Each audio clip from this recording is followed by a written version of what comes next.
الحمد لله وكفى والصلاة والسلام على سيد الرسل وخاتم الأنبياء. أما بعد فأعوذ بالله من الشيطان الرجيم. بسم الله الرحمن الرحيم. سبحان الذي أسرى بعبده ليلا من المسجد الحرام إلى المسجد الأقصى الذي باركنا حوله لنريه من آياتنا إنه هو السميع البصير.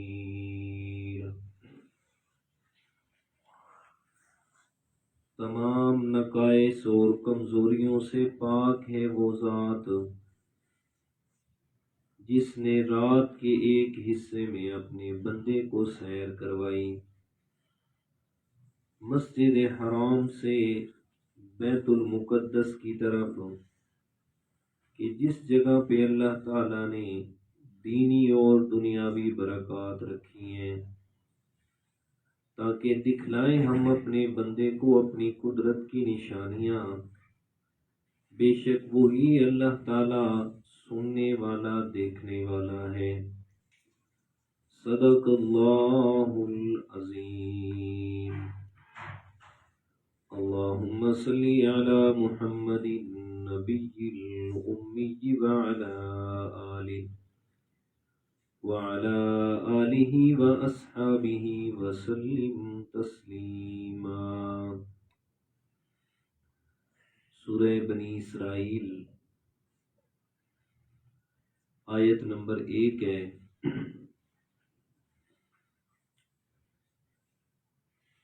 اس آیت کریمہ میں خالق کائنات نے اپنے پیارے پیغمبر امام الانبیاء سرور کائنات جناب محمد الرسول اللہ صلی اللہ علیہ وسلم کو جو عظیم معجزات سے نوازا ہے، ان میں سے ایک معجزے کا تذکرہ ہے.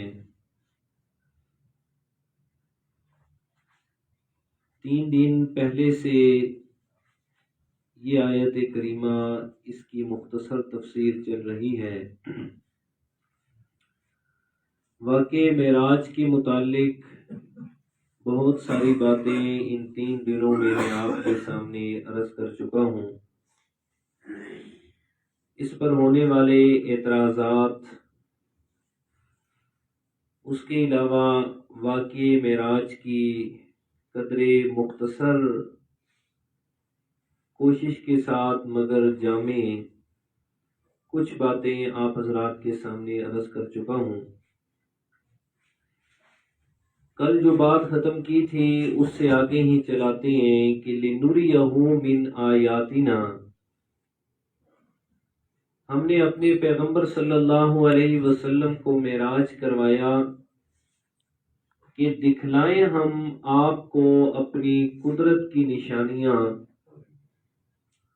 اللہ تعالیٰ نے اپنے پیارے پیغمبر صلی اللہ علیہ وسلم کو وہ جو حالات و واقعات اور گناہوں کی ملنے والی سزائیں، وہ جو چیزیں دکھائی اپنی قدرت کے عجائب، ان میں سے چند ایک باتیں میں آپ کے سامنے عرض کرتا ہوں. لِنُرِيَهُ مِنْ آیاتنا میں مفسرین کرام نے 2 طرح تفسیر کی ہے. پہلی تفسیر تو یہ میں عرض کر رہا ہوں کہ اللہ تعالیٰ نے آپ کو یہ سیر کروائی اور اس میں اپنی قدرت کی نشانیاں دکھائی. مثلا حدیث پاک ہے، آپ علیہ السلام نے فرمایا کہ حضرت جبرائیل علیہ السلام اور حضرت میکائیل علیہ السلام اس سفر میں میرے ساتھ ہیں. ہمارا گزر ایک ایسی قوم سے ہوا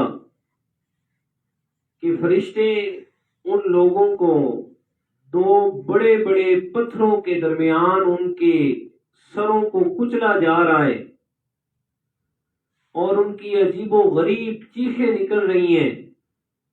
فرشتے سر کچل دیتے ہیں، پھر چھوڑتے ہیں، پھر سر ٹھیک ہو جاتا ہے، پھر دو پتھروں کے درمیان میں ان کے سر کو کچلا جاتا ہے.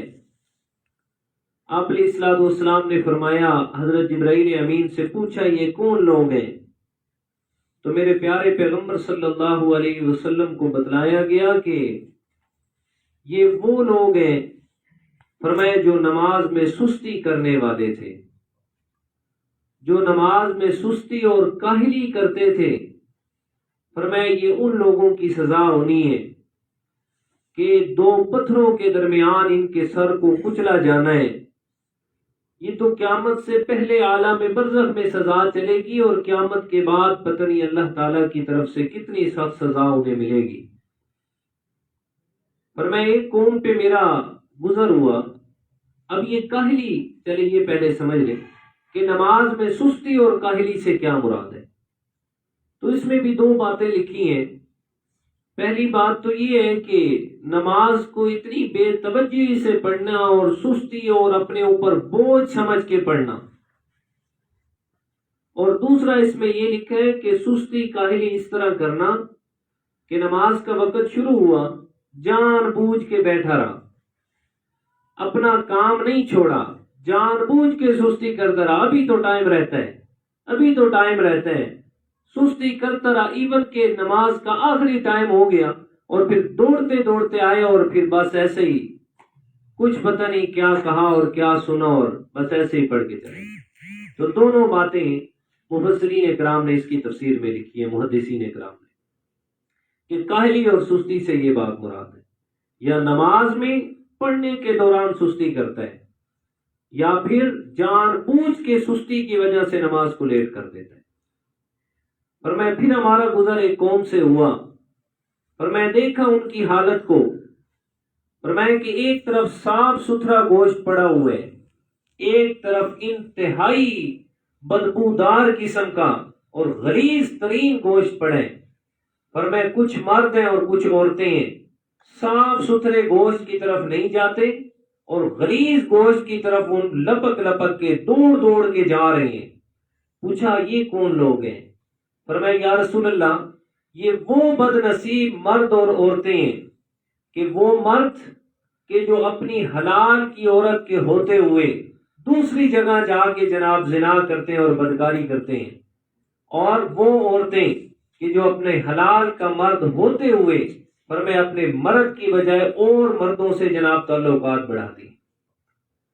پھر دیکھا ایک قوم کو، فرمایا کہ فرشتے جہنم سے آگ سے بنی ہوئی بڑی بڑی قینچیاں اور ان سے ان کے جسموں کو اور چمڑوں کو اور گوشت کو کاٹ رہے ہیں، اور ان کی چیخ و پکار کتوں کی طرح چیخیں نکل رہی ہیں ان کی درد کی شدت کی وجہ سے. پوچھا یہ کون لوگ ہیں؟ فرمایا یہ بدکاری اور زنا کرنے والے لوگ ہیں. فرمایا یہ ان کو سخت سے سخت سزا ملنی ہے، جیسے حدیث پاک ہے. فرمایا قیامت کا دن ہوگا، فرمایا جس وقت یہ زنا کرنے والے مرد اور عورتیں آئیں گی، فرمایا کہ ان کے شرم گاہ سے انتہائی بدبودار قسم کا مطلب کہ پانی اور مادہ سا نکل رہا ہوگا، اتنا بدبودار. فرمایا کہ اہل جہنم اور تمام لوگ اللہ تعالیٰ سے درخواست کریں گے مولا انہیں ہم سے دور کر کے ان کی بدبو ہم سے برداشت نہیں کی جاتی. فرمایا یہ ان کا حال ہوگا، اور یہ بدبودار مادہ جو ان کی شرم گاہوں سے نکلے گا، فرمایا یہ پلایا کسے جائے گا؟ اس بد نصیب آدمی کو جو شراب کا عادی تھا، جو شراب کا عادی اور اسی شراب کی عادت کے اندر ہی توبہ کے بغیر مر گیا. فرمایا قیامت کے دن وہ جو زانی مرد اور عورتوں کی شرم گاہوں سے وہ بدبودار قسم کی چیز نکلنے والی ہوگی، فرمایا وہ ان شراب کے عادی لوگوں کو پلائی جائے گی. اللہ تعالیٰ معاف فرمائے. فرمایا پھر ایک قوم پہ گزر ہوا، فرمایا ان کا حال دیکھا، فرمایا کہ فرشتے ان کی زبانوں کو کینچیوں سے کاٹے جا رہے ہیں، زبان کو کاٹتے ہیں فرمایا پھر زبان لپک آتی ہے، پھر کاٹ دیتے ہیں، پھر لپک آتی ہے، مسلسل کاٹے جا رہے ہیں۔ پوچھا یہ کون لوگ ہیں؟ فرمایا کہ یہ وہ لوگ ہیں جو بڑے بڑے افسروں کے اور وقت کی حکومت نے جاسوس چھوڑے ہوئے تھے، اور یہ لوگوں کی غلط رپورٹیں جا کر بتاتے اور پھر وہ عام لوگوں پر آ کر ظلم کیا کرتے تھے۔ فرمایا یہ جو ظلم کروانے والے لوگ تھے اور غلط رپورٹیں اور جاسوسی کرنے والے لوگ اور جھگڑے کروانے والے لوگ، لوگوں پر ظلم کروانے والے، فرمایا یہ ان لوگوں کا حال ہو رہا ہے۔ اور اسی میں دوسری بات یہ بھی لکھی ہے، فرمایا ان سے وہ لوگ بھی ہوں گے، فرمایا کہ جو دوسروں کو تو بڑے بڑے واعظ و نصیحت کرنے والے ہوں گے، بڑے بڑے خطیب جو دوسروں کو اچھے کام کرنے کی غرض سے جناب دعوتیں دے رہے ہوں گے، لیکن خود اس پر عمل نہیں کر رہے ہوں گے، خود اس پر عمل نہیں کرتے، مطلب کہ عمل نہ کرنے والے واعظ اور خطیب، فرمایا ان کا یہ حال ہوگا۔ تو فرمایا لِنُرِيَهُ مِنْ آیاتنا، کہ یہ وہ لوگ جو میں اللہ تعالیٰ نے یہ چند قدرت کی نشانیاں اپنے پیارے پیغمبر کو دکھلائی۔ اور بھی بہت ساری چیزیں دیکھیں، وقت تفصیل کا وقت نہیں، بس میں نے تھوڑا سا اشارہ کر دیا۔ آگے انشاءاللہ رجب آ رہا ہے تو جمعہ انشاءاللہ اس پہ چلے گا، اور جمعے کے بیان پہ انشاءاللہ میں تفصیل سے یہ ساری باتیں عرض کروں گا۔ دوسری جو تفسیر کی، فرمایا لِنُرِيَهُ مِنْ آیاتنا، فرمایا ہم نے معراج کروایا، کیوں کروایا؟ مقصد یہ تھا کہ ہم آپ کو اپنی قدرت کی نشانیاں دکھائیں۔ کس طرح؟ فرمایا ہم نے آپ کو قدرت کی نشانیاں دکھائی۔ آپ علیہ الصلوۃ والسلام نے آ کر قوم کے سامنے، مشرکین مکہ کے سامنے آ کر اس کا اظہار فرمایا۔ فرمایا آج کی رات میں اللہ تعالیٰ نے یہ سارا سفر مجھے کروایا، اور اسی جسم کے ساتھ میں گیا اور ساری چیزیں دیکھ کے پھر میں واپس بھی آ گیا۔ تو آپ علیہ الصلوۃ والسلام نے جب یہ بات کہی تو اللہ تعالیٰ نے فرمایا کہ آپ کو یہ میں نے معجزہ دیا نا، معجزہ دیا معراج والا، آپ نے لوگوں کو بتایا، معجزہ دیکھنے کے بعد آپ بتلا رہے ہیں، وہ سننے کے بعد انکار کر رہے ہیں، تو پھر انہیں میں اللہ کے عذاب سے کوئی بھی نہیں بچا سکتا۔ لِنُرِيَهُ مِنْ آیاتنا، فرمایا آیاتنا سے مراد کہ جو مشرکین مکہ پہ پھر میں اللہ تعالیٰ کا عذاب آیا۔ آپ علیہ الصلوۃ والسلام نے بیان فرمایا معراج کے وقت ایسے گیا اور یہ سارا کچھ میں دیکھ کے آیا، اور بیت المقدس گیا اور وہاں یہ سارے انبیاء کرام کا امام بنایا اللہ تعالیٰ نے مجھے۔ اور میں حضرت ابو بکر صدیق رضی اللہ تعالیٰ عنہ اس وقت محفل میں نہیں تھے۔ ادھر سے یہاں سے ایک کافر اٹھا، دوڑتے دوڑتے حضرت ابو بکر صدیق کے پاس گیا، اور دل میں یہ خیال کہ ہر وقت جو ہے نا آپ صلی اللہ علیہ وسلم کی بات کی تصدیق کرتے ہیں ابو بکر، آج دیکھتے ہیں یہ مانتا ہے کہ نہیں۔ آج وہ وقت آ گیا کہ ابو بکر کو بھی سیدھے راستے سے ہٹایا جائے۔ آپ علیہ الصلوۃ والسلام کی بات، وہ دوڑتا ہوا حضرت ابو بکر صدیق کو جا کے کہا کہ پتہ ہے تیرا دوست کیا بات کر رہا ہے؟ کیا کہتے ہیں؟ کہتے جی وہ کہتے ہیں میں راتوں رات یہاں سے بیت المقدس گیا، اور بیت المقدس سے ہو کے اور پھر آسمانوں سے اوپر سے ساری سیر کر کے واپس بھی آ گیا۔ تو مانتا ہے کہ وہ یہ بات سچ کہہ رہا ہے؟ حضرت ابو بکر صدیق رضی اللہ تعالیٰ نے کہا کہ واقعتاً میرے پیغمبر نے کہا ہے، یہ بالکل آپ کا پیغمبر کہہ رہا ہے۔ حضرت ابو بکر صدیق نے فرمایا اگر میرا پیغمبر کہہ رہا ہے تو کعبہ کے رب کی قسم ہے بات سچی ہے، جھوٹی نہیں ہو سکتی۔ ہاں، اسی موقع پہ پھر ابو بکر کو صدیق کا لقب بھی ملا، ابو بکر صدیق۔ تو فرمایا انہوں نے ماننے سے انکار کر دیا، جب انکار کیا تو پھر میں اللہ کا عذاب آیا۔ کیسے عذاب آیا؟ غزوہ بدر کی صورت میں، صرف 313 اور سامنے میں 1000 کا لشکر، اور میں اللہ تعالیٰ نے انہیں نیست و نابود کر کے رکھ دیا۔ تو لِنُرِيَهُ مِنْ آیاتنا، اور میں ہم نے آپ کو معجزہ دیا، انہوں نے انکار کیا، پھر ان پر میں اللہ تعالیٰ کا کیا آ گیا؟ عذاب آ گیا۔ إِنَّهُ هُوَ السَّمِيعُ الْبَصِيرُ، اور میں بے شک وہی اللہ تعالیٰ سننے والا ہے، دیکھنے والا ہے، اپنے پیارے پیغمبر کی ساری مناجات کو سننے والا، آپ کے حالات کو دیکھنے والا۔ پر میں اللہ تعالیٰ نے آپ کی باتوں کو سن کے، آپ کے حالات کو دیکھ کے، فرمایا اس بات کا فیصلہ فرمایا کہ آپ اس لائق اور اس مقام تک پہنچنے کے قابل ہیں کہ میں اللہ تعالیٰ آپ کو اپنے پاس بلا کر ملاقات کا شرف عطا کروں۔ إِنَّهُ هُوَ السَّمِيعُ الْبَصِيرُ، اور میں وہی اللہ تعالیٰ ہے سننے والا، ہر ایک کی دعاؤں کو، ہر ایک کی آواز کو سننے والا۔ البصیر اور ہر ایک کے حالات کو دیکھنے والا، جاننے والا۔ فرمائے ایک تو یہ بات، دوسری یہ فرمائے آگے یہ جو پیچھے معجزہ ذکر کی، آگے فرمائے انہ هو السمیع البصیر، وہی اللہ تعالیٰ دیکھنے والا سننے والا ہے۔ یہ کیوں ذکر کیا؟ مفسرین اکرام نے ایک وجہ لکھی ہے اس کی۔ فرمائے آپ علیہ الصلوۃ والسلام کو جو اتنا بڑا مقام دیا کہ سدرۃ المنتہا سے بھی اوپر، صریف الاقلام سے بھی اوپر، ساری کائنات میرے پیارے پیغمبر کے قدموں کے نیچے، میرے پیغمبر سب سے اوپر۔